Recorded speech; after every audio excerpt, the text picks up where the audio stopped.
நீங்க அரிசி உளுந்து மட்டும் தான் இருக்கணும் இல்ல, இது கூட நீங்க அடை தோசை மாவுக்கு ராகி கம்பு ஊற வச்ச ஐட்டம் எல்லாமே அரைச்சுக்கலாம். சட்னிக்கு வேணுது மசாலா எல்லாமே இதுலயே அரைச்சு எடுத்துக்கிறாங்க, அரைச்சுக்கலாம். சோ அதுக்கு அந்த மாதிரி இது பண்ணலாம்.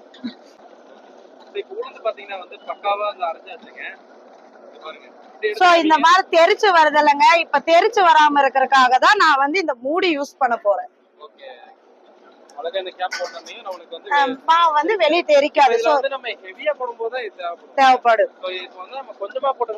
வெளியே கூட வராது. ஓகே, அரிசி போட்டுடலாம்.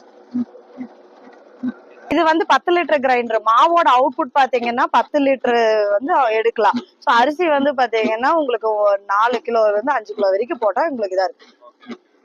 அது வந்து முக்கால்வாசி வரும். சோ 6 கிலோ 7 கிலோ போட்டீங்கன்னா உங்களுக்கு வந்து ரொம்ப திணறமா இருக்கும், மோட்டரும் சூடேறும்.